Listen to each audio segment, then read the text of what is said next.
마태복음 23장 25절에서 28절 겉과 속이란 제목으로 말씀을 증거하겠습니다.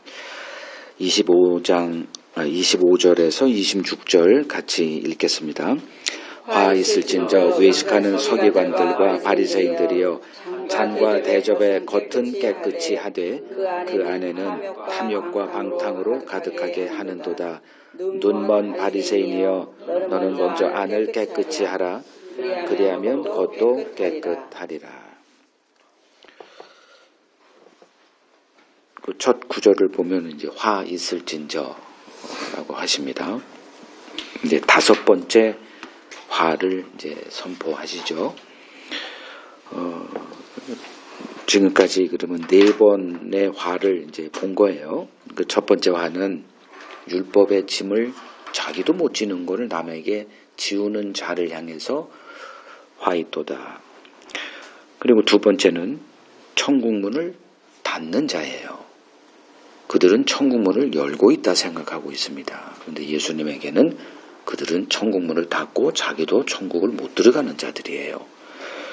그리고 세 번째는 자기도 보지 못하면서 남을 인도하고 있어요. 즉 자기는 보고 있다 생각하고 있는 거죠. 그들에게 화가 있도다. 그리고 이제 지난주 우리가 살펴봤던 율법은 아주 세밀하게 이렇게 행하고 있지만 그보다 더 중한 바 율법의 정신은 보지 못하는 자들을 향해서 화가 있다. 이렇게 선포하신 거죠. 그래서 지난주 11조 정신에 대해서 말씀을 나눴습니다. 리마인드 하면 그 지난주 설교 제일 끝부분에 결론 부분에서 이렇게 말씀을 드렸죠.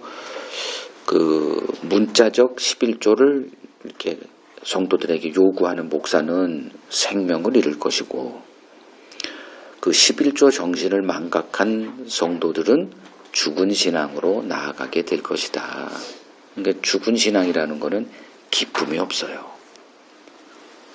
기쁨이 없어. 그냥 하는 거예요.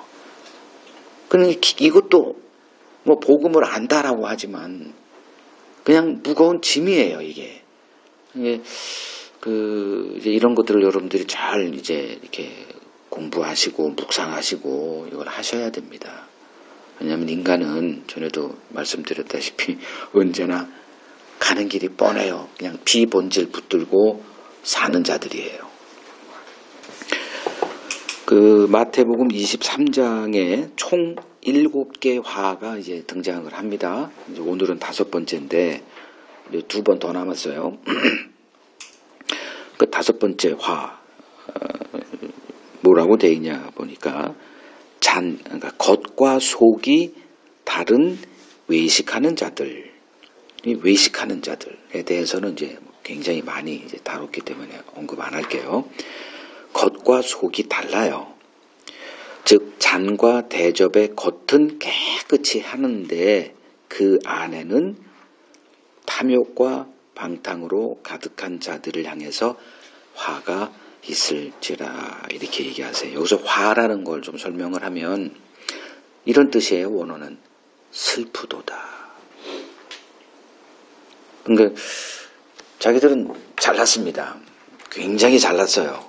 그러니 남들을 인도하는 자다, 선생이다, 빛이다 이제 이렇게 주장하는데 예수님은 그들을 향해서 탄식해요. 아이고 참 이렇게 그게 화다 이제 화가 있을지다 이렇게 그 뜻이에요. 깊은 탄식 이렇게. 그러니까 바리새인들은 사람들에게 잘 보이고자 이게 외식이죠. 경건의 옷을 입고 지금 신앙생활을 하고 있어요. 그러니까 하나님도 자신들을 기뻐하겠지 이런 생각 속에서 그러나 그 신앙 체제의 끝 결국이 무엇인지는 전혀 보지 못하고 있습니다. 이거를 예수님이 한번 말씀하신 적이 있어요. 마태복음 7장 가보시죠. 마태복음 7장 13절 14절 좁은 문으로 들어가라. 멸망으로 인도하는 문은 크고 그 길이 넓어 그리로 들어가는 자가 많고 생명으로 인도하는 문은 좁고 길이 협착하여 찾는 이가 적음이라. 모르는 거예요. 그러니까 구원의 길인 줄 알고 누구든지 그 넓은 길을 지금 걸어가고 있는데 그 끝은 못 봐. 그러니까 지금 우리들의 총체적인 이성과 지식을 동원해서 자기들이 걷고 있는 길을 판단해 보건대 이거는 구원의 길이에요. 근데 예수님은 전혀 다른 얘기를 하고 있어요. 이제 그래서 전에도 한번 얘기했죠. 하나님과 우리 인간 사이에는 어떤 담이 있다. 무슨 담? 불통의 담이 있다. 구약의 이스라엘과 하나님 사이에도 항상 오해야. 예수님도 그 당시 대표자 주자들인 서기관과 바리새인들과 소통이 된 적이 없어요. 항상 불통이야. 여러분들도 이제 그러니까 누구와 대인관계하며 살아가잖아요. 이게 불통인 사람이 있죠. 한 번도 소통이 안 되는 사람이 있죠. 이유가 뭔지 아세요? 관심사가 다르기 때문이에요. 관심사가 다른 사람하고 소통이 된다는 생각은 불가능합니다. 그래서 우리가 성경을 보는 이유는 다른 거 없어요. 하나님의 관심사가 뭐지? 이걸 배우기 위함입니다.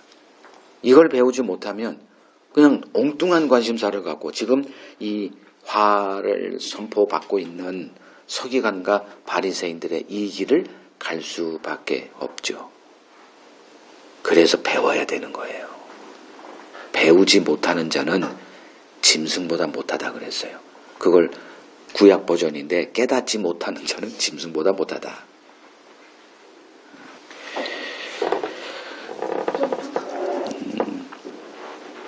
하나님이 지금 예수님의 몸을 입고 오셨잖아요.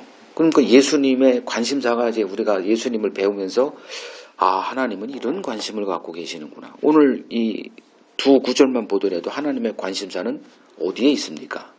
겉입니까? 속입니까? 당연히 속이죠. 근데 우리의 관심사는 어디에 있어요? 겉에 있단 말이에요. 왜 그래요? 육신에 속해 있기 때문이에요. 이렇게 말하면 못 알아들으니까 이걸 이제 계속 풀어서 설명해야 되는데 너무 길게 설명을 하다 보면 시간은 2시간 넘어갈 수가 할 수 없고 이제는 이제 육신이란 말이 뭔지 이제 여러분들은 모르면은 이거 진짜 그만 하셔도 됩니다. 수백 번 그걸 설명을 했는데도 못 알아들으면 관심 없다는 거예요. 그냥 마당만 밟고 있을 뿐이다. 자, 예수님의 가르침의 그 많은 부분이 어디에 있더냐 보면 분별이라고 하는 주제에 이렇게 꽂혀 있어요. 그래서 마태복음 7장 15절에서도 거짓 선지자들을 삼가라. 양의 옷을 입고 너희에게 나아오나 속에는 노략질하는 일이다. 그러니까 사람은 뭘 봐요? 겉을 보기 때문에 양의 옷을 입을 수밖에 없어. 이건 겉이에요. 근데 예수님은 뭘 봐? 속. 그래서 그걸 계속 예수님이 얘기하세요. 그리고 마태복음 16장 6절을 보면 바리새인의 누룩을 조심하라 이렇게 얘기하거든. 이제 그걸 얘기를 했더니 제자들이 빵을 잊어먹고 안 가져온 걸 가지고 막 자책하고 그래요. 그 5병이어도 경험했고 7병이어도 기억하고 그때 몇 광주리가 남았는지도 다 잊어먹었니? 이 믿음이 적은 자들아 이렇게 하거든.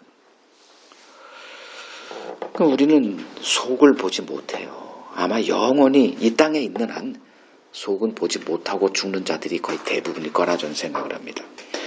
네, 마태복음 24장 4절에서 5절을 보면 다른 예수가 등장할 거야. 분별에 관한 얘기입니다. 또 24장 11절에 보면 많은 거짓 선지자들, 그때는 선지자란 용어지만 오늘날은 이제 목사죠. 많은 거짓 목사들이 등장해서 다른 예수를 전해서 그들이 교회 기독교 세계를 장악할 거야. 아무리 경고를 해도 나는 아니야 이렇게 생각해. 우리 교회는 아니야. 우리 목사님은 아니야. 1000명을 만나보세요. 1000이면 1000 나는 분별하고 있어예요. 이러한 안일한 마음이 미혹의 영이 놀고 있는 놀이터다. 그래서 예수님을 가까이 하고 예수님에게 배우면 어떤 결과가 생겨날까라는 질문을 던진다면 답은 이거예요. 자연스레 감별사가 되어집니다. 아마 저를 이렇게 만나고 제 말씀을 가까이 하는 자들은 자기도 모르게 감별사로 세워지게 될 거라 저는 확신합니다. 왜 그렇게 되지 못한다? 그러면 그냥 대충 듣는 거예요. 그냥 듣고 밖에 끝나고 나면 이제 또 맛있는 거 먹고 그냥 싹 그 길가에 뿌려진 씨 같은 거죠. 새가 와서 다 쪼아 먹어요. 하나도 남지 못합니다. 죽을 때까지 난 몰라해요. 그러지 마십시오, 진짜. 언제까지 그러실 거냐예요. 자, 정치인은 정치 사기꾼을 분별하고 그 기준을 가지고 이제 그들과 가까이 하는 걸 피해야 됩니다. 망하지 않으려면. 그 주식하는 자들은 주식 브로커를 이제 분별할 줄 알아야 되고요. 마찬가지로 신자는 이 종교 브로커를 분별할 수 있어야 합니다. 예나 지금이나 이제 신앙 세계의 그 현실이 그러한 자들이 장악하고 있는 세계이기 때문에 그렇습니다. 이제 문제는 사람들이 나는 절대 안 속아라는 안일한 생각 속에서 이제 신앙생활 하고 있다는 데 있는 거죠. 설마 이거예요. 설마 우리 교회가, 설마 우리 목사님이 이제 이런 생각하는 사람은 평생 휘둘리다가 이제 끔찍한 재앙을 이제 경험하게 될 겁니다. 구약 시대든 신약 시대든 성경 구약 신약 모두 하나님의 선지자들은 환영받지 못했다는 것을 증언하고 있어요. 웬만한 사람들은 뭐 다 아는 얘기예요. 그래서 예수님도 선지자가 고향에서는 환영받지 못해라고 할 정도입니다. 그러니까 언제나 거짓 선지자들이 환영받는 현실 세계를 우리에게 보여주고 있습니다. 그렇다면 2000년이 지난 오늘날은 어떨까? 오늘날은 뭐 그러지 않겠지. 그런 생각하는 당신이 지금 미혹의 영에 완벽하게 장악되어 있다 생각하면 되는데 그럴 사람은 아마 한 명도 없을 겁니다. 그래서 오늘날 환영받는 목사는 우리 한국 교회 여러분들이 이제 교회를 선택할 때 뭘로 기준을 갖고 교회를 선택할까? 전 그거 잘 알고 있어요. 그걸 많이 상담해봤기 때문에 알아요. 물어도 보고. 그러면 여러분들이 교회를 만약에 이제 뭐 선택한다고 할 때 제일 중요한 게 뭐겠습니까? 그냥 사답인데 별로 뭐 중요하진 않지만 거리가 제일 중요합니다. 거리를 봐요. 그래서 저한테 전화 오시는 분들이 목사님 어디서 목회하세요? 서울입니다. 아이고 뭐 광주에서 전화 오고 어떨 때는 또 뭐 어디야죠 여수에서도 전화 오고 목사님 이사 오세요 뭐 이랬는데 이 거리 때문에 불가항력적이에요. 비행기 타고 올 수 없잖아요. 뭐 거리가 중요하고 또 이제 뭐가 더 중요하냐 나 이거 이런 것도 시간이 걸리는데 다 교회 규모 뭐 이런 것들이에요. 그러니까 여기는 올 수가 없어요. 왔다 뭔가 완전히 그 정신이 전두엽에 이상이 생긴 사람들입니다. 여기는 여기서 그만 할게요. 그러니까 오늘날 환영받는 목사들이 있잖아요. 인터넷 팀은 다 뜨는 목사들. 저 그거 잘 알고 있습니다. 다 가서 들어봤어요. 하도 많이 요청을 하기 때문에. 자기가 지금 교회를 옮기려고 하는데 이런 교회가 주변에 있네요. 그래서 그 교회 좀 목사님 이게 교회가 올바른 건지 즉 복음을 전하는 교회인지 확인 좀 해주세요. 이거 참 지루한 일인데 물리적인 시간을 투자해야 되기 때문에 그래요. 다 보죠. 참 존경받는 목사 다 알아요. 근데 뭐 제가 이렇게 얘기하면 또 교만하다 할까봐 그냥 여기까지만 할게요. 그러니까 오늘날 환영받는 목사는 그냥 이렇게 보면 돼요. 거짓 목사들이다. 근데 그렇게 보지 않지. 죽어도 그렇게 보지 못할 거예요. 무슨 궤변이냐 그럴 거예요.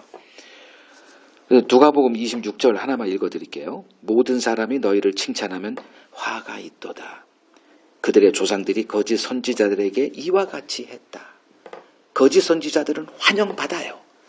그러면 왜 그럴까? 공부해야죠. 그 이유를 따져야죠. 다시 말해서 예수님이 십자가에서 왜 돌아가셨지? 그러면 그 이유를 따져야 되는데 우리 속죄 때문에 죽었어. 그분은 죽으러 오셨어. 그리고 퉁쳐요. 그분이 뭐 때문에 미움을 받았는지는 공부하지 않습니다. 그러니 평생 가도 분별할 수 있는 일은 그들에게 벌어지지 않습니다. 제가 확증할 수 있어요. 선지자는 누구냐? 죄를 알지 못하여 의인 행세하며 사는 이 세상을 향해서 무엇이 죄고 그리고 모든 사람이 죄 아래 놓여 있음을 알려주는 자로 부름받은 자들이 선지자들이에요. 그냥 대충만 들어도 미움받을 운명으로 태어난 자들이 선지자들이겠구나 쯤은 생각이 될 겁니다. 즉 내부 고발자겠구나.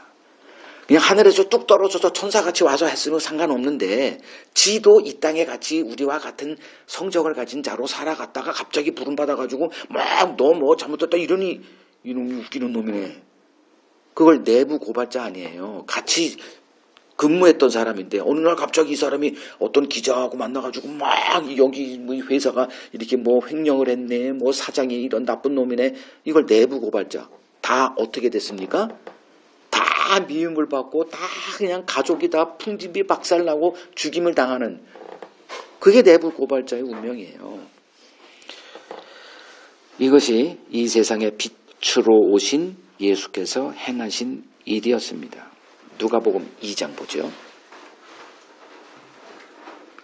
누가복음 2장 35절. 예수님이 이 땅에 오셔서 무슨 일을 행하셨나 또 요렇게도 기록해 놨더라고요. 보니까 누가복음 2장 35절 그 시몬이라는 자가 이제 8일째 되는 아기 예수를 이제 할례시키고자 성전에 왔을 때 이 시몬이 발견하고 성령의 감동으로 성전에 들어가라는 감동을 받았잖아요. 그러니까 이 사람은 이제 왜 그러지 오늘 이상하네. 그래가지고 성전에 들어갔더니 아기 예수를 보고 그리고선 중요한 내용이 있죠. 그리스도를 보기 전에 너 죽지 못해. 이게 우리 신자의 약간 선택받은 자들의 운명이다. 제가 한번 설명한 적이 있어요. 그들은 예수를 알기 전에는 절대 죽지 못합니다. 이 시몬이 그걸 우리에게 알려주고 있거든. 그때 뭐라고 얘기하냐면 마리아에게 칼이 내 마음을 찌르듯 하리니 이는 여러 사람의 마음의 생각을 드러내려 합니다. 이게 예수께서 오셔서 하시는 일이에요. 이걸 얘기를 하면 진짜 미움받거든. 그냥 겉모습 너는 뭐 왜 그렇게 좀 게을르냐 뭐 요렇게는 할 수도 있어. 그럼 정신 차리게. 그러나 네 마음의 동기를 탁 찔러버리면 이거는 이제 사단이 벌어진다는 것쯤은 여러분들이 좀 리더 역할을 하거나 부모 역할을 하거나 상사 역할을 한 사람들은 다 경험하는 거예요. 그걸 예수님이 하러 오셨어요. 그 결과 모든 이들의 미움을 받아야 했습니다. 요한복음 7장 7절만 보더라도 내가 세상에 미움을 받는 이유는 아주 정확하게 딱 한마디로 그들을 악하다 했기 때문이다. 요거예요. 이거 외우기도 쉬워요. 요한복음 7장 7절이요. 예수가 자기가 세상 사람들의 미움을 받는 이유 딱 설명해놔요. 모든 걸 보고 다 악하대. 자기를 식사 초대한 바리새인을 밥 먹을 때는 보통 식사 초대한 사람에게 덕담하고 끝내요.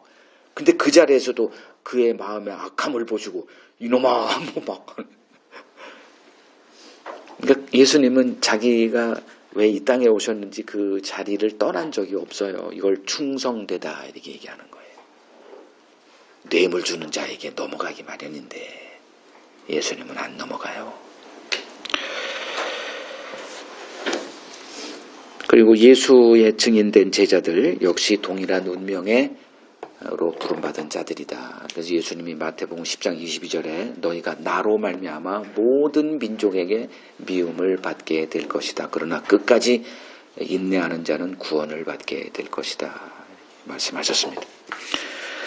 자, 서기관과 바리새인들은 사람의 속이 아닌 겉만 깨끗하게 하는 외식 신앙을 자기들이 살았고 또 사람들을 그렇게 이끌어가고 있었습니다. 그들은 잔과 대접의 겉은 깨끗이 하는 자들이었습니다. 많은 신자들의 경건한 겉모습으로 많은 이들의 칭찬과 이제 존경을 받고 있죠. 뭐 이건 틀림없는 사실이에요. 목사가 게을러, 새벽기도도 안 나와, 뭐 모임에 자주 빠져. 그러면 존경받는 일은 글러먹었어요. 그래서 목사들이 목숨을 걸고 새벽기도 안 빠지고 성경 읽는 뭐 행사 모든 일에 다 참여하고 한 발짝 더 앞서가고 이런 일을 하는 거예요. 그래야 존경을 받으니까. 근데 그런 몸부림을 쳐서 뭐 그 좋게 하겠지만 예수님의 눈에는 어떻게 보이더냐. 이것 때문에 우리가 성경을 지금 배우는 거거든요. 예수님은 뭐라 그러세요? 그들의 속을 탐욕과 방탕으로 가득한 자들로 평가하실 뿐입니다. 그러니까 육신에 속한 인간은 겉을 보고 판단하죠. 그러니까 아까 교회 선택하는 것도 동일합니다. 일단 규모가 커야 돼요. 어느 정도는 모여야 돼요. 그리고 목사도 이왕이면 박사학위 받은 사람이면 더더욱 좋고요. 그리고 뭐 성가대도 있고 청년회도 있고 뭐 다 이런 것들이 기준입니다. 복음을 보고 하는 사람은 극히 극소수입니다. 외모를 보죠. 규모를 보죠. 윤리 도덕적인 그런 것들을 보죠. 경건함의 모습을 보죠. 내가 여기서 우리 자녀들을 데려왔을 때 이 아이들이 여기서 성경을 많이 읽고 뭐 이런 것들을 할 수 있나 이런 것들을 다 봅니다. 그럼 그런 것들을 잘 갖춰놨어요. 한국교회 참 잘해놨어요. 그러나 하나님은 이런 것에 1도 관심 없어요. 오직 우리 마음과 생각만 보실 뿐입니다. 이걸 보시라는 거예요, 여러분들이. 그 하나님과 상대하려면 이걸 배워야 된다는 거예요. 교회를 보고 목사와 상대하려면 이런 거 배울 필요 없어요. 그냥 처세술로 갖고 그냥 예수 뭐 밥 사주고 뭐 선물도 좀 사주고 때 되면 뭐 양복 같은 거 좀 사드리고 차가 없으세요? 그럼 뭐 모여가지고 뭐 차도 사드리고 집이 없어요? 그럼 뭐 이렇게 집도 하나 마련해드리고 노후장 뭐 이러면 다 돼요. 그러나 하나님은 뭘 보고 계시느냐? 마음을 보고 계시대. 마음을 보고 계시대.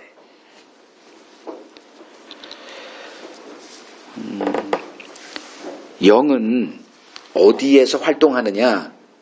영. 하나님이 영이잖아요. 귀신도 뭐죠? 영이죠. 마귀도 영입니다.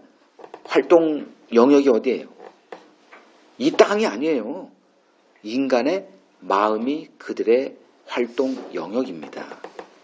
그래서 요한복음 13장 2절을 보면 마귀가 유다의 마음에 예수를 팔 생각을 집어넣었다 이렇게 말하고 있잖아요.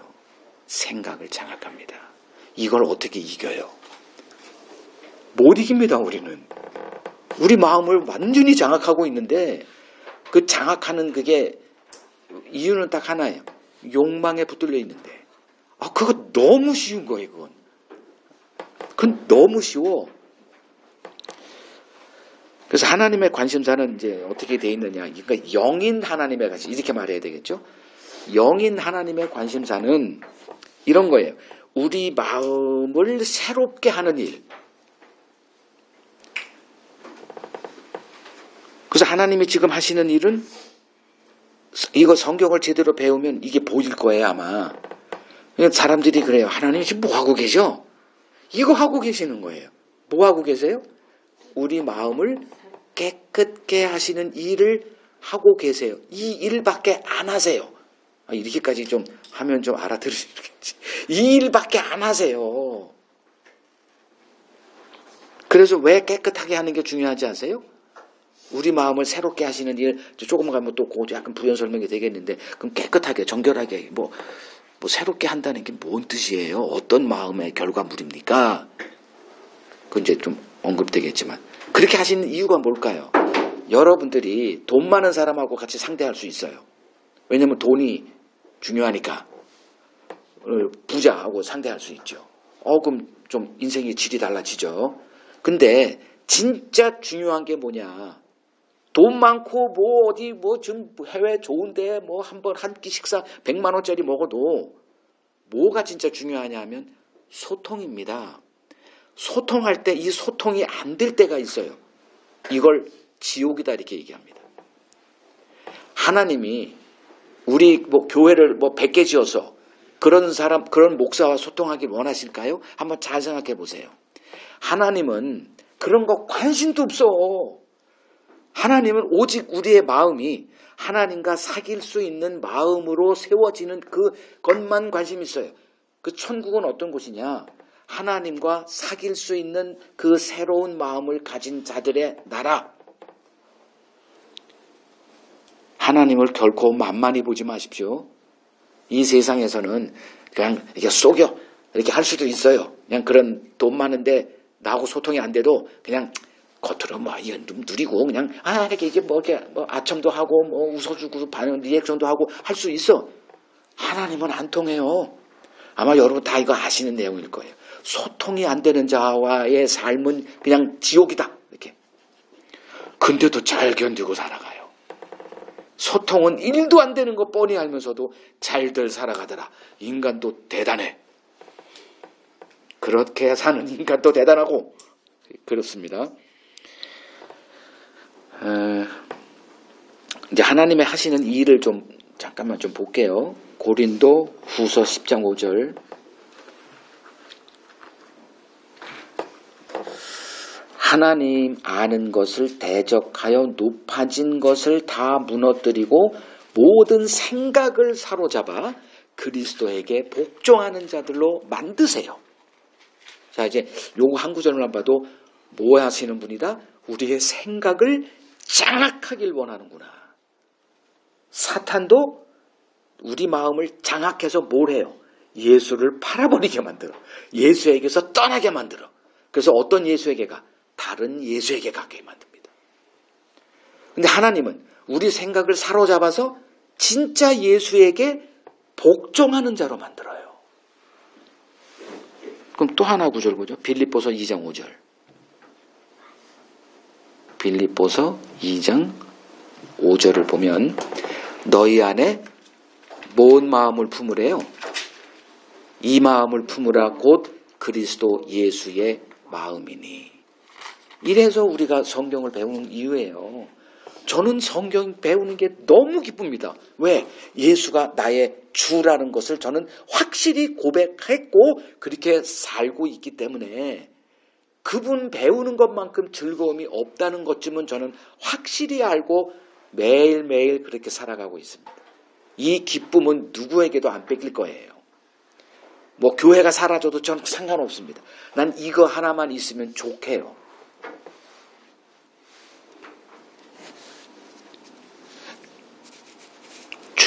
로마서 12장 1절 2절 보세요. 로마서 12장 1절 2절. 1절은 빼고 2절을 볼게요. 너희는 이 세대를 본받지 말고 오직 뭘 새롭게 하래요? 마음을 새롭게 함으로 변화를 받아 하나님의 선하시고 기뻐하시고 온전하신 뜻이 무엇인지 분별토록 해라. 마음입니다. 하나님의 관심사는 우리 마음이에요. 제발 좀 부탁드립니다. 미혹당하지 마세요. 우리는 미혹받을 만한 털을 만들어 놓고 살아요. 왜? 겉만 보니까. 교회 선택할 때도 겉만 봐요. 그리고 사람들의 평가를 받습니다. 그 사람도 당신만큼 몰라. 근데 많은 수가 하면 다수결에 의해서 괜찮겠지. 천만에요. 영의 세계가 얼마나 더러운 세계인지 아십니까? 겉을 보면 깨끗해 보여요. 교회 가보세요. 그냥 눈물이 저절로 나와. 불교도 마찬가지예요. 저도 그거 많이 경험했어요. 새벽, 제가 그때 대한항공 다닐 때 이게 새벽 뭐 가가지고 새벽 2시까지 막 놀고 하다가 아우 너무 지루해서 그냥 그 산에서 이렇게 새벽 2시에 혼자서 이렇게 산 위를 올라가다가 거기 뭐 암자가 있고 뭔데 뭐 그걸 법당이 있더라고. 새벽 2시인데도 새벽 2시에 그 법당에 와서 경건하게 그걸 막 이렇게 이걸 음악인가 뭐라 그러죠? 그 이거 뭐라 그러지 이걸? 이걸 틀어놔요. 새벽에는 그 중림도 스님도 자야 되니까. 그러니까 그걸 틀어놓는다고. 그럼 그 사람들이 간절한 마음으로 새벽 2시에 와서 이렇게 하는데 거기에 그냥 뭔가 진짜 뭐 하나님의 전같이 이렇게 하는 게 뭐 기독교인이니까. 그러니까 그런 것에 이렇게 마음을 뺏기게 돼 있단 말이에요. 자, 이제 사례를 제가 구약의 세 사례를 들어볼게요. 뭐의 기준이냐면 인간은 겉만 보는 자들이고 관심사라는 거예요. 하나님은 안을 보시는 분. 이걸 제가 이 세 사례를 통해서 한번 입증을 해볼게요. 사울을 보겠습니다. 그 사무엘상 8장부터가 이제 그 사울이 등장하게 된 배경인데, 그러니까 구약 성경은 그 사무엘상 8장 이전과 이후로 나눠져요. 이스라엘 역사는. 그러니까 사무엘 그 상 8장까지는 누가 이스라엘을 다스렸는가 하면 마지막 사사였던 사무엘이 최초의 이제 선지자이기도 했죠. 전환기에 있었으니까. 즉 사사 시대에서 왕정 시대로 전환하는 그 중간기에 있었던 사람이 이제 그 사무엘 선지자인데, 그가 이제 나이가 들어서 더 이상 다스리지 못하잖아요. 그 두 아들이 이제 사사로서 이제 직임을 하고 있었는데 함량 미달이에요. 그 다 봐요. 다 보여 그거. 자기들만 못 봐. 그러니까 이제 사무엘을 찾아와서 그 이스라엘 대표들이 이제 당신의 아들들 뭐 얘기하면서 우리에게 이제 더 이상 이런 제도 하지 말고 이제 아이 시스템으로 하자. 왕정 제도를 좀 이렇게 좀 고착화해야지. 이것이 무슨 뭐 아프리카 뭐 이게 후진 국가 같이 이런 게 말이 됩니까? 지금 출애굽한 지도 몇백 년 지났는데. 그래서 이제 사무엘이 기분 나쁘죠. 이제 자기를 거부당했으니까 자기가. 그리고 하나님께 이제 기도하는데 하나님이 야 이놈아 너가 기분 나빠? 널 버린 게 아니라 이놈아 날 버렸어 저놈들이. 이렇게 얘기하시잖아요. 그리고선 이제 그들의 입맛에 맞는 왕을 내가 준비해 놨으니 내가 그를 너에게 보낼 테니까 기름 부어 왕으로 세워라. 이렇게 하는 거예요. 그래서 이제 왕을 세우죠. 사무엘상 9장을 가보세요. 사무엘상 9장 1절에서 2절. 하나님이 이스라엘에게 세우고자 했던 왕은 어떤 왕이었나. 즉 그들이 요구한 대로 하나님이 뜻이 아니죠. 허용을 한 거예요. 하나님이 허용을 그래? 막 애들이 막 땡깡을 부른다 그러죠. 그럼 부모가 어떻게 해요?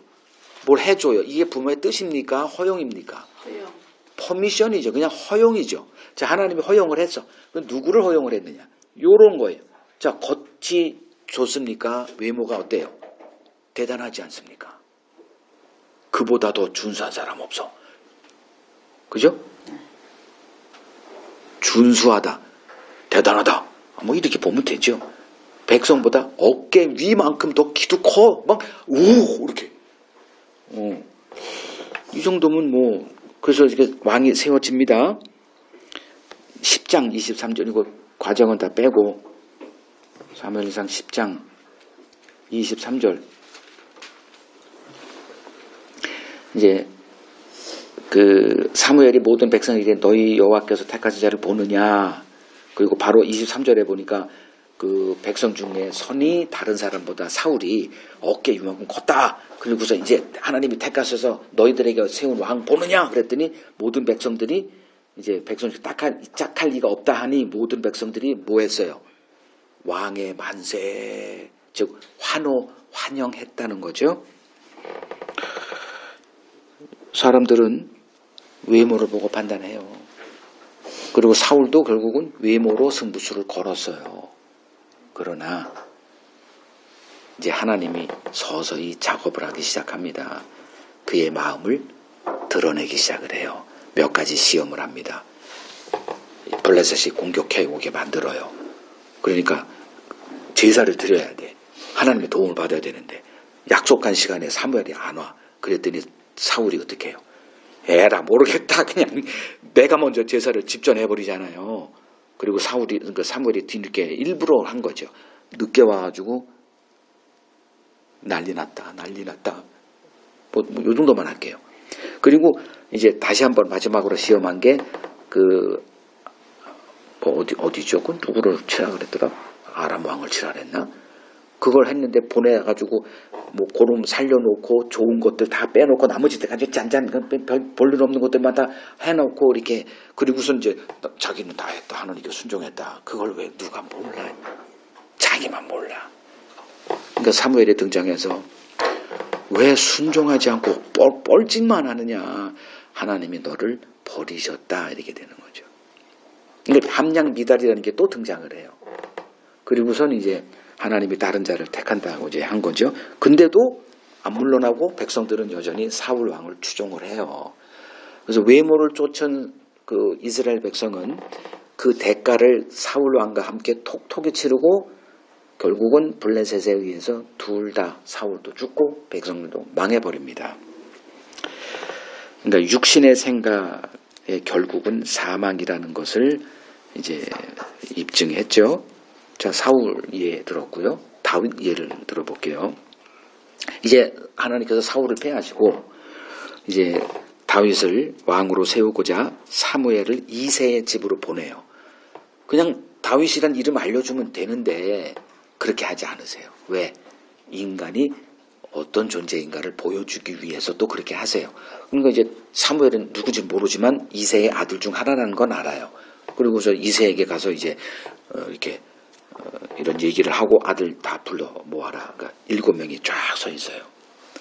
누가 장남이냐? 그러니까 장남, 차남 이렇게 해가지고 7명이 딱 서 있어.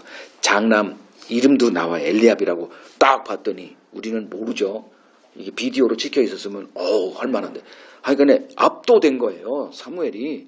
이러니까 하나님이 여길 보냈구나 해가지고 기름 부으려고 하는 순간에 하나님이 탁 뒤통수를 한 대 때려버려요. 눈이 빠져버릴 뻔했을 거예요. 왜 그러세요? 야 임마!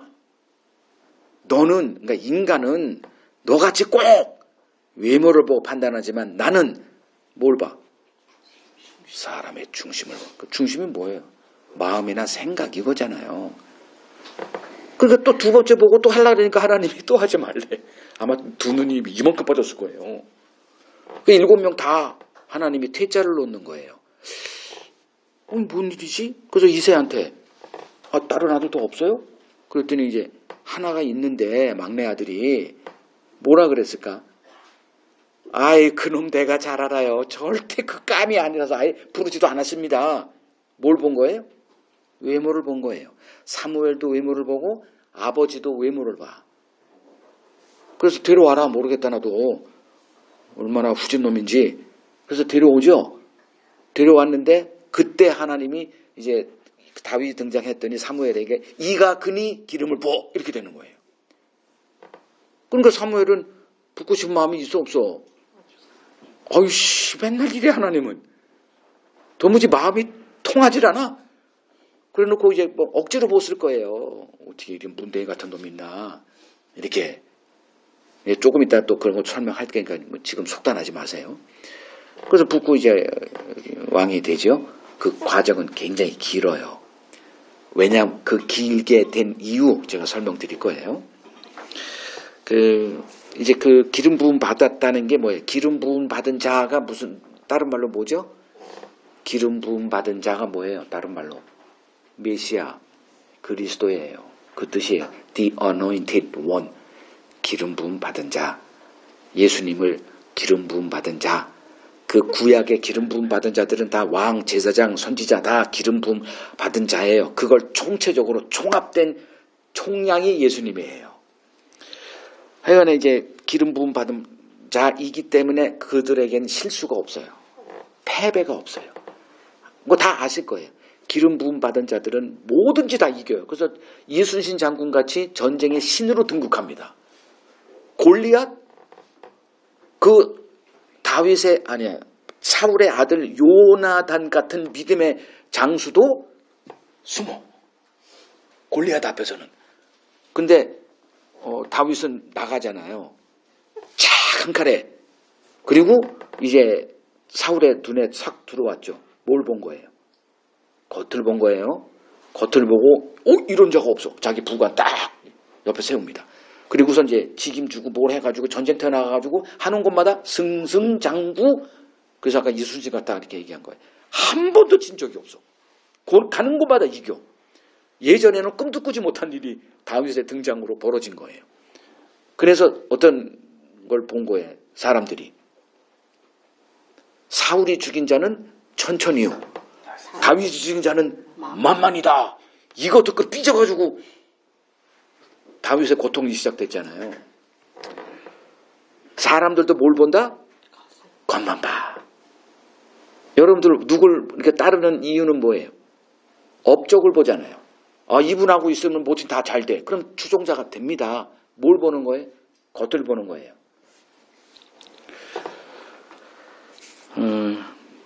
그리고 또 중요한 게 있죠. 이제 그 미움을 받고 그때부터 이제 이 다윗의 고난의 삶이 시작되죠.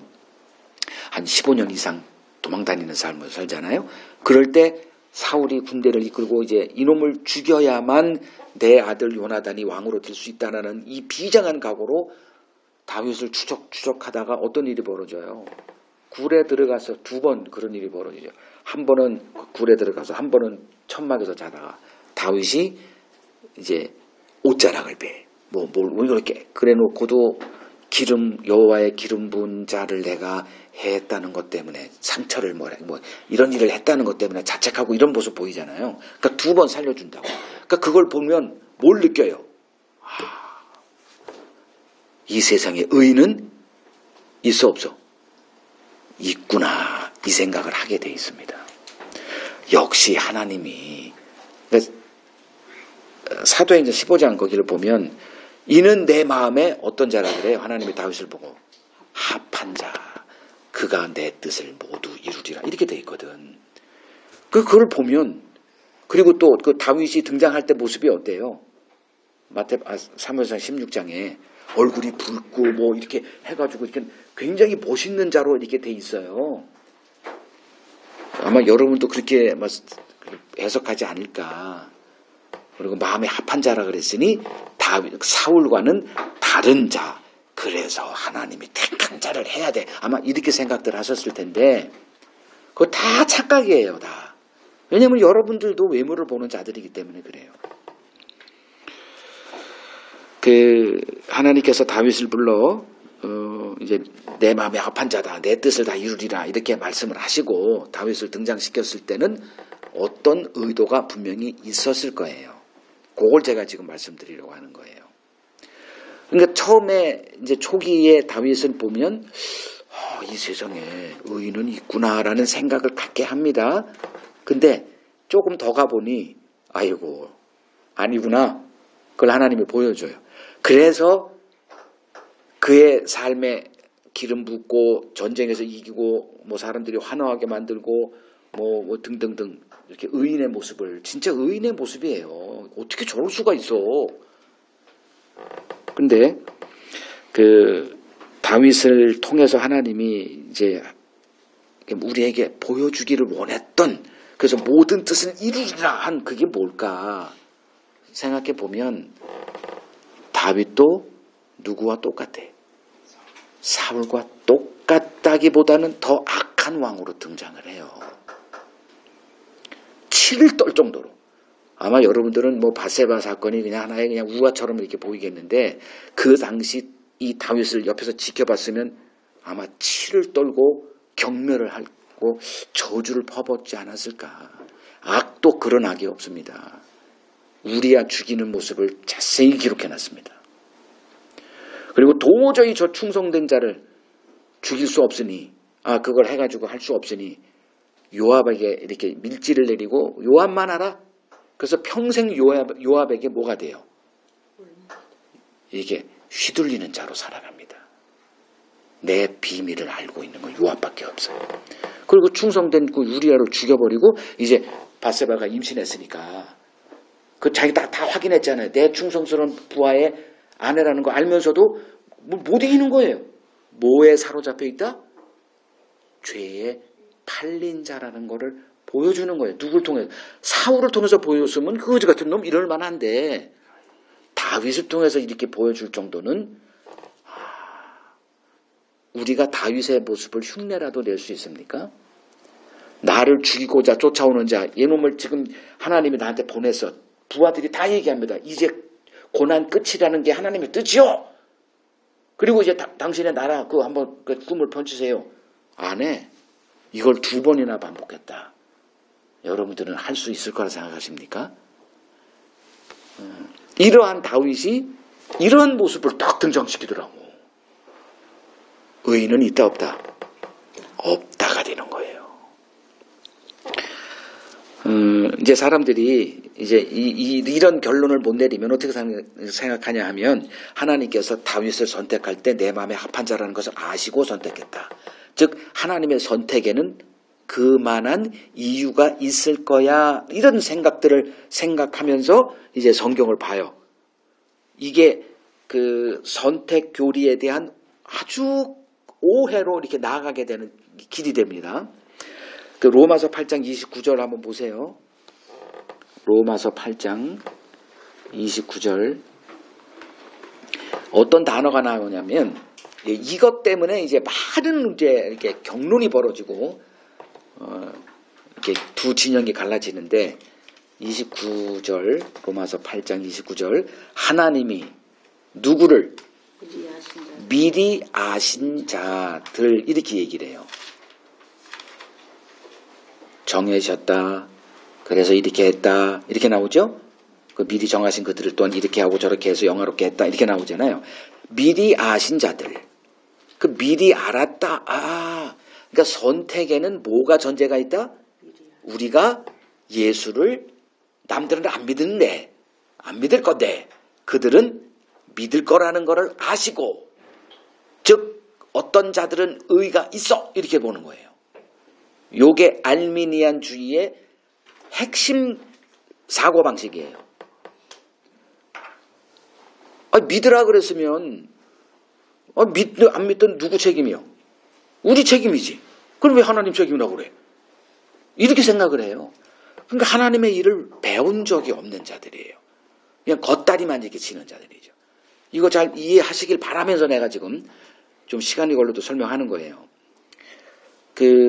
미리 알았다가 그들이 앞으로 그러니까 미리 이게 뭐 1000년 후, 2000년 후, 뭐 3000년, 5000년 후 이게 각 시대별로 착한 자가 있고 악한 자가 있어서 미리 그걸 알고 우리들이 어떤 길을 갈지 알고 그들을 창세전에 택했다가 아니라 이 정도 설명은 무지 알아먹겠죠.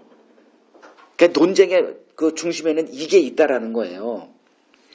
그래서 이제 갈라지는 거예요. 이제 뭐 칼빈주의니 알미니안주의니 이렇게. 그 칼빈주의를 내가 추종하는 게 아닙니다. 가면 이런 게 나와지게 돼 있어요. 칼빈을 몰라도 알미니우스라는 그 네덜란드 그 신학자를 몰라도 하다 보면 이걸 가지고 자기들끼리 씨리면서 그 길이 또 나눠져요.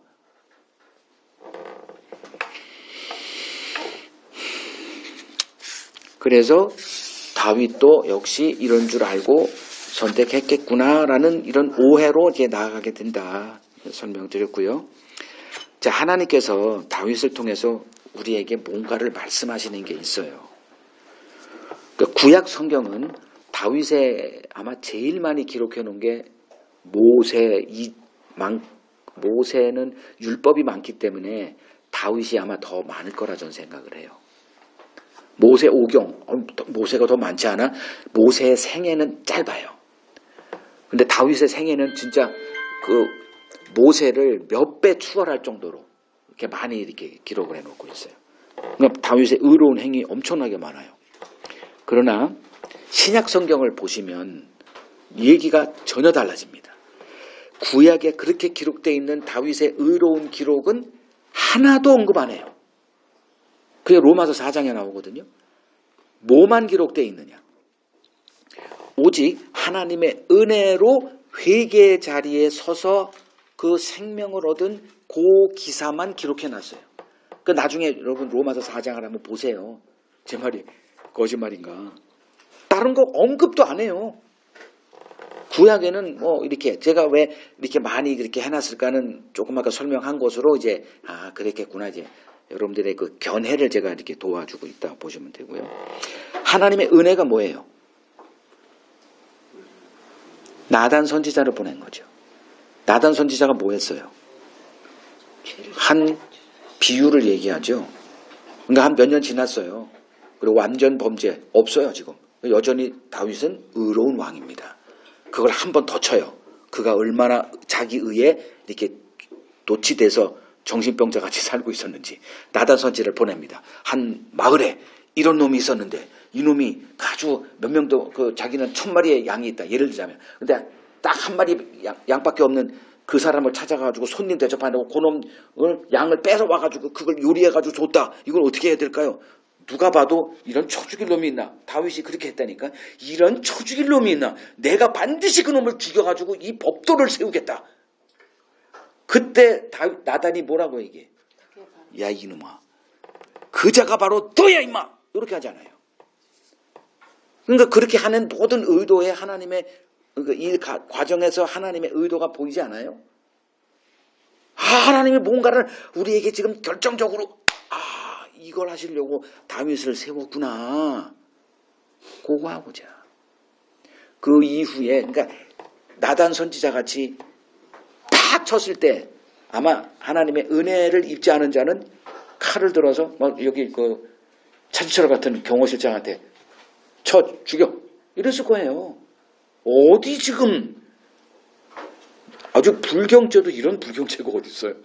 최악의 그놈을 딱 비유로 얘기한 다음에 그러니까 이제 의로운 분노가 다윗이 막 이런 처죽일 놈이 있나? 누가 봐도 법과 헌법 정신 뭐 이런 사람으로 보이잖아요. 속은 어떤 사람이에요? 하나님은 다 보고 계셔. 정신 차려라 제발. 누구한테 하는 얘기? 여러분들. 여러분들 제발 정신 좀 차리십시오. 자기 착각에 나는 그래도 남과 다르지. 물어보면 다 그렇게 살아요. 나는 전혀 이와 달라 이렇게. 그 다음 주 설교가 나는 달라요. 제목이. 나는 달라요.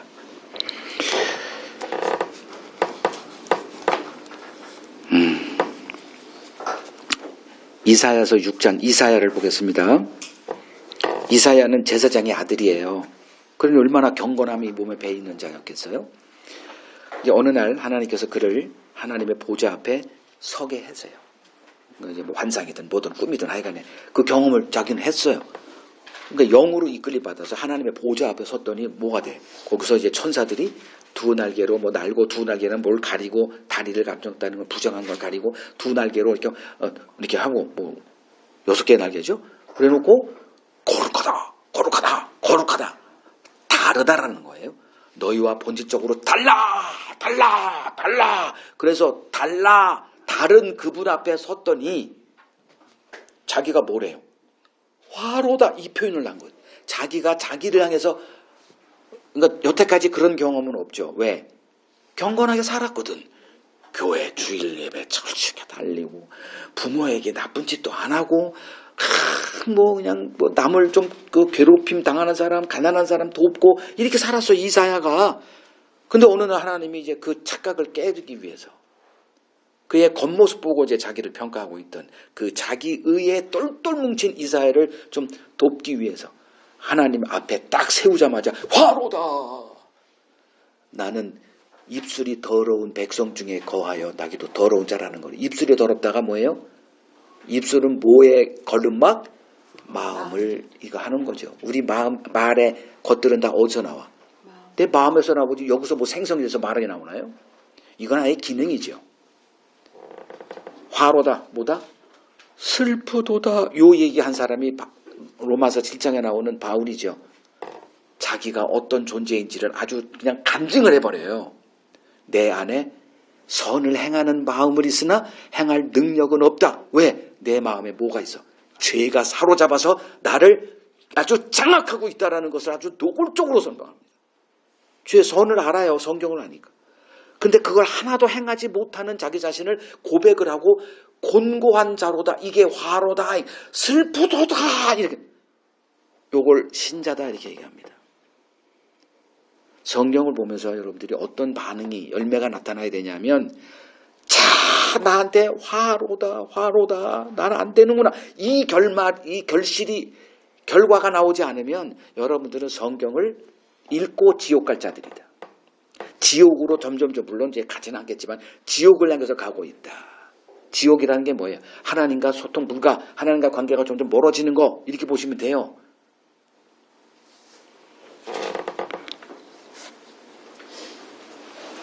이사야는 이러한 자신의 마음을 본 적이 없어요. 볼 수가 없으니까.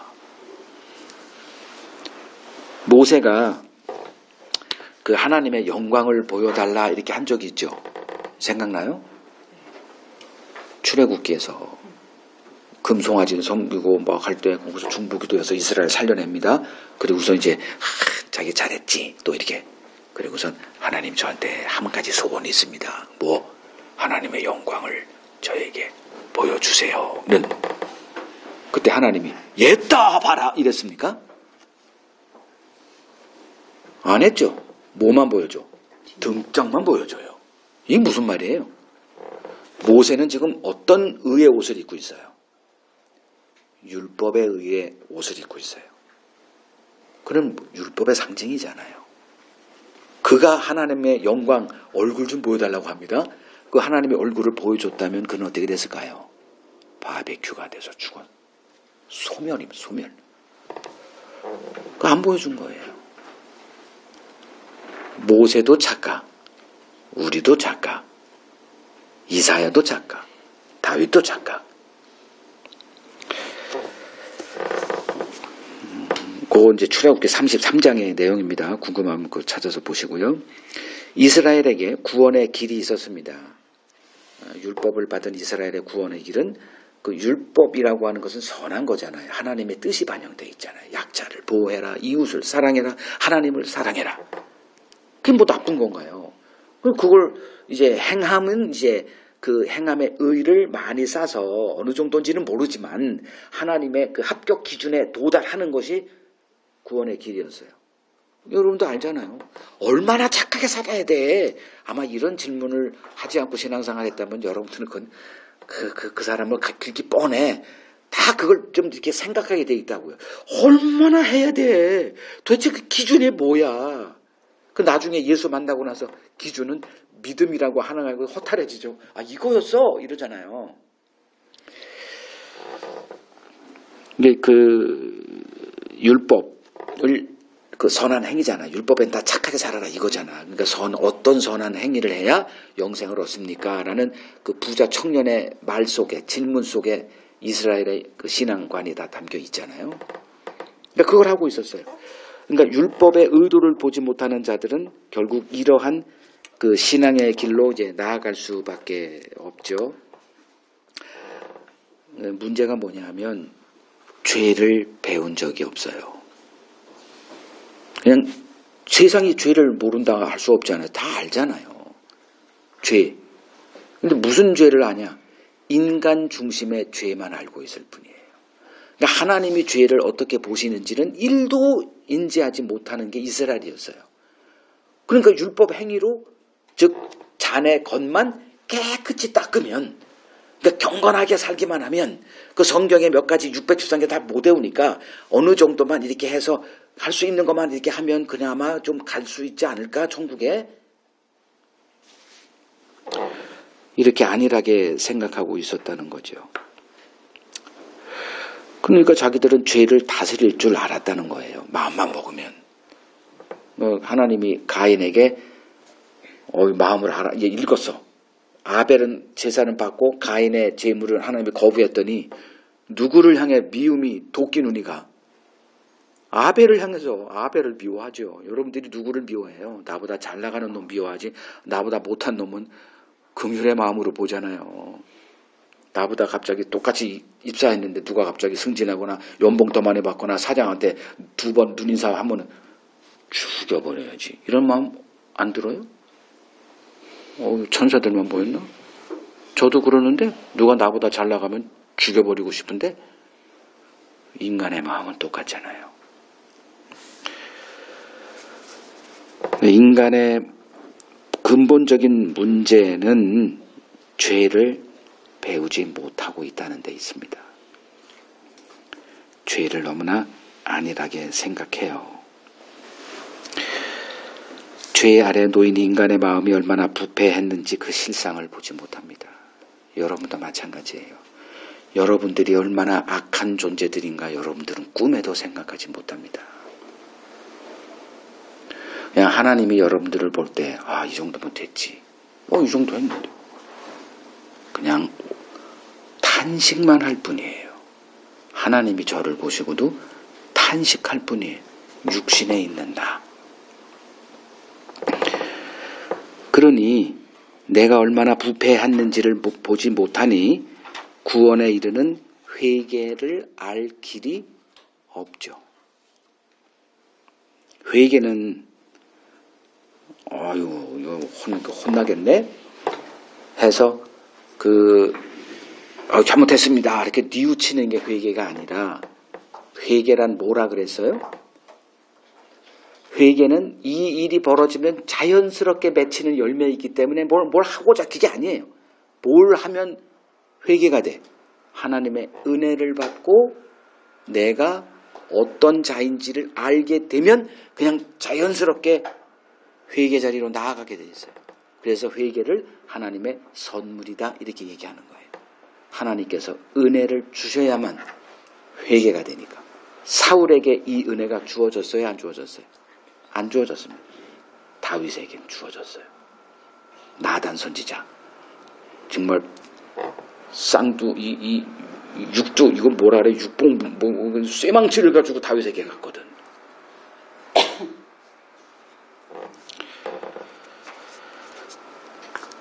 성경을 문자로만 보고 경건한 삶에 힘쓰는 자들은 회개의 자리로 이끄시는 하나님의 긍휼을 배울 길이 없습니다. 그게 이제 유대인들의 비극이었죠.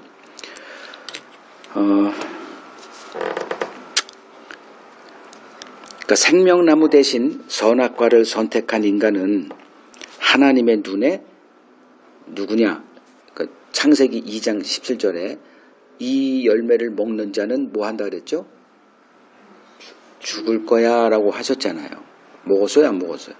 먹었죠. 육신이 죽었어요? 뭐가 죽었어요? 영이 죽었죠. 이걸 보라는 거예요. 그럼 영이 죽었다라는 게 우리에게 적용하면 우리에게 뭐가 없어? 영이 없이 우리는 뭐만 남아있다?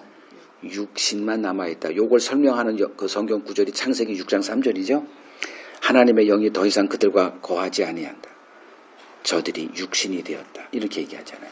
영이 없어요. 그러니까 영이 없어서 하나님을 소통할 길이 단절되어 있는 거예요. 성경을 본다고요? 꿈도 꾸지 마십시오. 그건 에스겔서 37장을 보면 그 원리가 설명되어 있으니까 그건 나중에 그냥 개인적으로 공부하세요. 자녀 출산은 기쁨입니까? 불행입니까? 애 낳고 통곡하는 가정 본 적 있어요? 없죠? 자녀 낳으면 기쁨이고 그냥 축복받았다고 생각을 해요. 근데 하나님께는 어떤 걸까요? 죄의 총량만 늘어나는 거죠. 그러니까 하나님의 그 고통만 늘어날 뿐이에요. 왜 또 이런 일 해야 되니까. 그래서 레위기 12장에 보면 아이를 낳은 산모, 여자를 낳은 거, 남자 아이를 낳은 거 40일, 80일 이게 구분되잖아요. 그런 것도 다 공부하셔야 되고요. 그냥 하나님은 그렇게 봐요. 아이가 태어났다, 죄의 증가일 뿐이에요. 또 아래 태어났다, 또 증가예요. 그렇게 설명을 하세요, 하나님은. 그러니까 하나님의 관점과 우리의 관점은 이거 하늘과 땅이에요. 소통이 안 돼요. 이 세상은 어둠입니다. 하나님도 모르고 자기 자신도 알지 못합니다. 그러니까 성경을 모르니 그냥 캄캄한 어둠 속에 살면서 돈 많이 벌면 장땡이에요. 연봉 많이 나오면 장땡이에요. 하나님이 우리를 어떻게 보고 계시는지 전혀 알지 못합니다.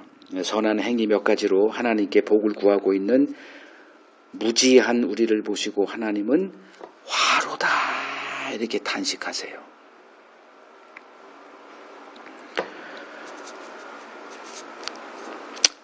이제 두 번째 단락 보죠. 27절에서 28절.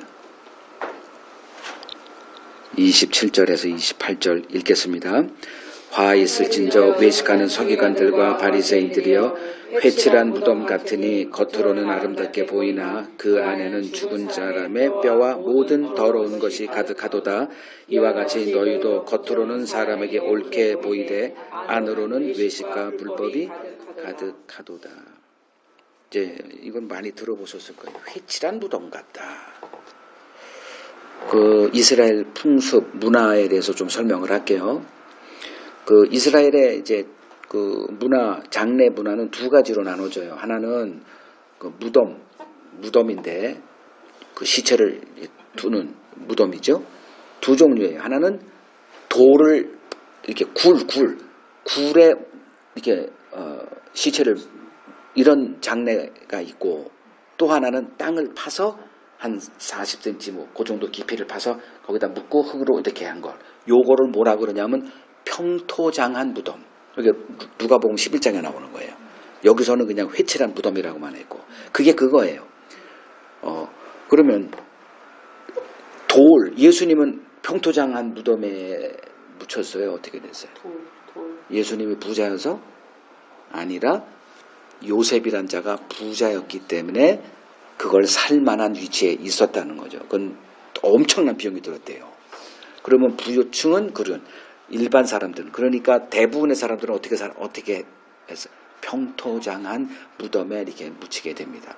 문제는 뭐냐 하면 40cm 정도 한다 그랬잖아요. 비가 오면 어떻게 될까? 한 2m, 3m 뭐 파묘처럼 그냥 이렇게 하면 괜찮은데, 뭐 이렇게 했으니 비가 오면 어떻게 돼요? 이게 무덤이에서 이게 쓸려내려서 뭐가 나와? 뭐 발 한 마리, 뼈 한 마리 올라와요. 그럼 어떻게 돼? 사람이 그걸 접촉을 하면, 율법으로는 시체로 접촉하면 며칠간 부정해요. 7일을 부정합니다. 그러면 예루살렘에 이제 그 6월절 절기를 지키러 순례자들이 왔다가 재수없게 그걸 딱 했다 그러면 6월절 지키기 위해서 돈이 엄청나게 들어갑니다. 왜? 재물까지 가져와야 되니까. 근데 그걸 접촉을 해서 아이씨 그러면 이건 뭐 양심상 할 수가 없어요. 7일 동안. 그러니까 끝난 거야. 6월절 그건 끝나버려요. 그러니까 이런 일들이 비일비재에 벌어질 거 아닙니까? 땅에 얼마나 많은 시체들이 있겠어요. 그래서 할 수 없이 그걸 피하게 하기 위해서 뭘 뿌려라? 그러니까 절기 전에는 항상 이런 것들이 그냥 대대적인 행사였대요. 하얀 그 회칠을 뿌려서 뭐하게? 구별하게. 이거 무덤이야. 그러니까 그걸 피하게끔. 그러니까 이걸 칠하다 보니 이왕이면 어떻게 칠해요? 대충 이렇게 뿌렸을까? 잘 칠했겠죠. 그래서 무덤같이 안 보이게. 이해됐죠? 자, 이렇게 하얗게 회칠함으로 사람의 눈에는 아름답게 보일지는 모르지만 시체를 담고 있는 무덤이라는 본질은 그대로잖아요.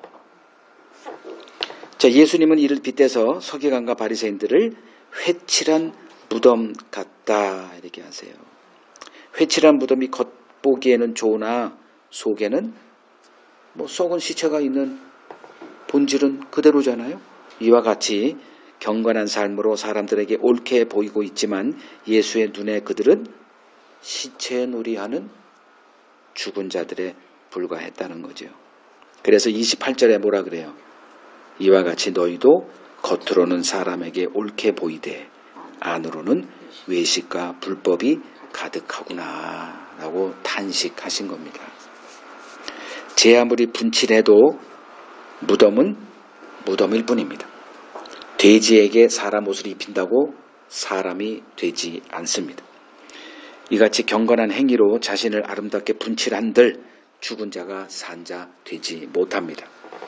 사람들은 서기관과 바리새인들의 가르침을 받고 그들의 신앙관을 따라 사는 것이 구원 얻는 길이다 확신하고 그 길을 걸어가고 있지만 실상은 그 끝은 멸망이라는 것을 예수님은 보고 계시고 끊임없이 그들에게 그 쓴소리를 내뱉고 계십니다. 이것 때문에 미움받고 죽임 당하셨어요. 인간은 첫사람 아담 안에 속해 있습니다. 아담이 죽은 자로 에덴 동산 밖으로 쫓겨나서 죽은 자들의 세계를 만든 거예요. 우리가 숨쉬고 살아가는 이 세상, 태어난 이 세상은 죽은 자들의 세상입니다. 그래서 예수께서 어떤 제자가 아버지 장례를 치르고 다시 돌아와서 주를 따르겠다고 했때 뭐라 그랬어요? 죽은 자로 죽은 자를 장사하게 하고 너는 나를 따르라. 죽은 자의 세계예요. 예수 안에는 생명의 세계가 주어집니다.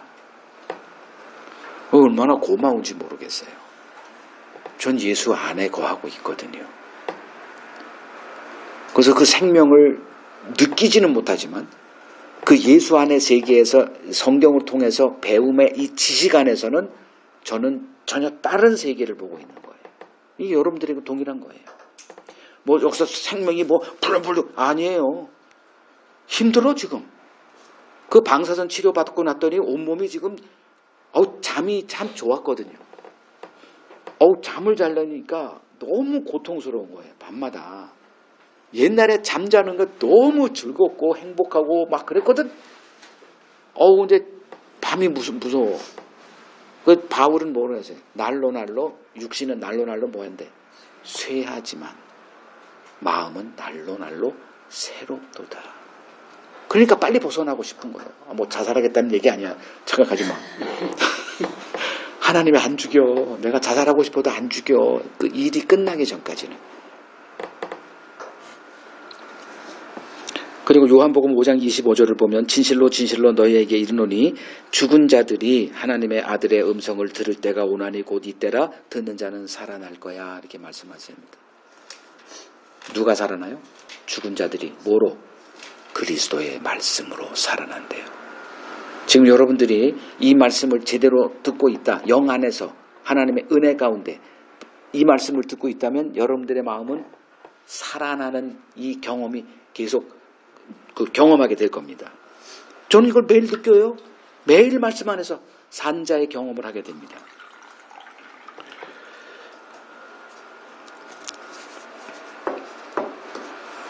지난날 우리 모두 어둠의 세계를 살았던 자들입니다.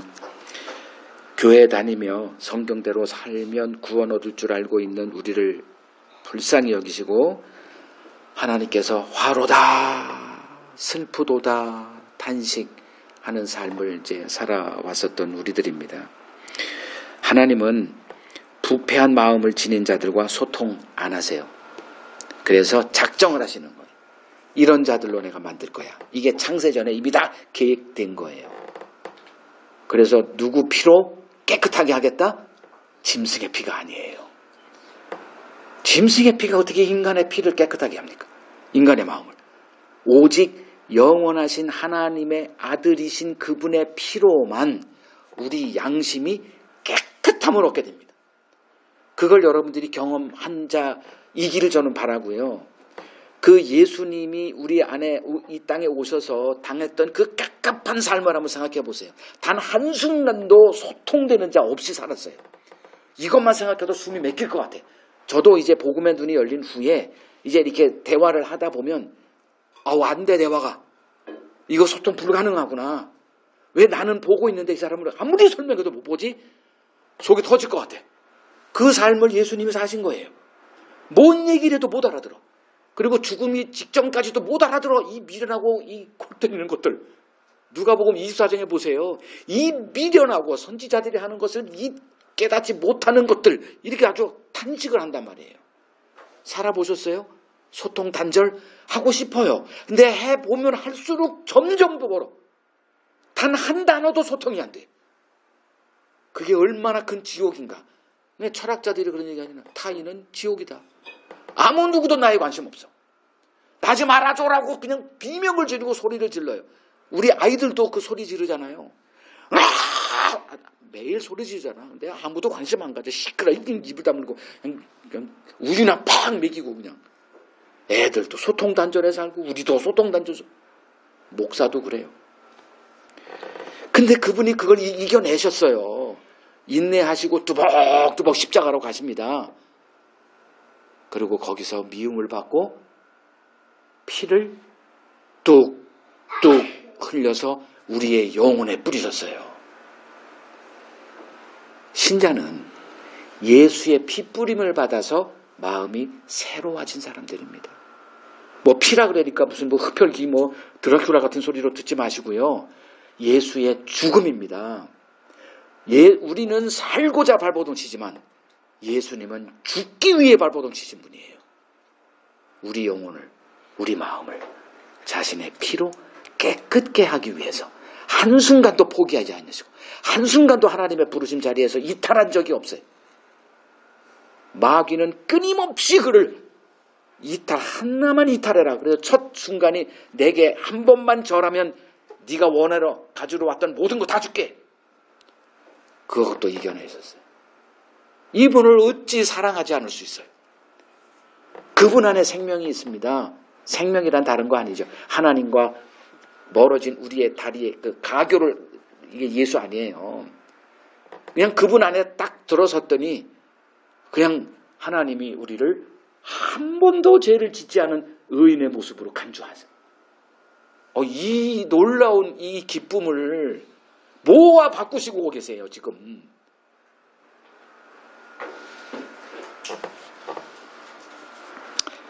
하나님은 우리를 그러한 자로 바꿔놓으실 거예요. 저는 확신합니다.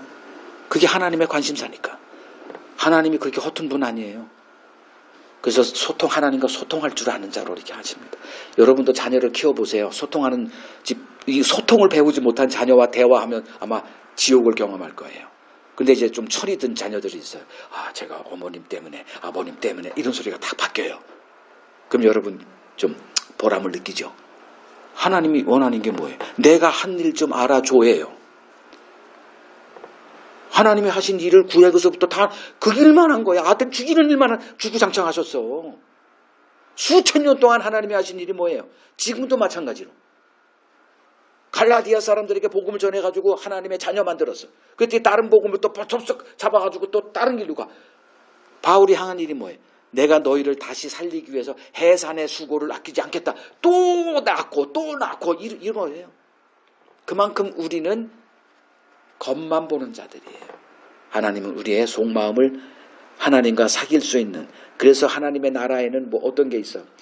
하나님이 영원히 소통하는, 하나님과 소통이 되는 나라를 지금 계획하고 계시는 거예요. 이렇게 허접한 자를 갖다 놓고 예복도 안 입은 자를 갖다가 이렇게 다 내쫓아버려요. 준비하세요. 그 천국을 하나님이 계획하시고 그 천국은 어떤 나라인가 하나님이 다 알려줬어. 못 보니까 몰라가지고 천국은 어떤 곳인가. 금이 번쩍이고 뭐 다이아몬드. 아이고 중다리에 다이아몬드가. 중다리요? 그렇게 좋더냐? 심순애야? 중매야? 김중매요? 중다리가 아니라? 중배 다이아가 그렇게 좋더냐? 순애야.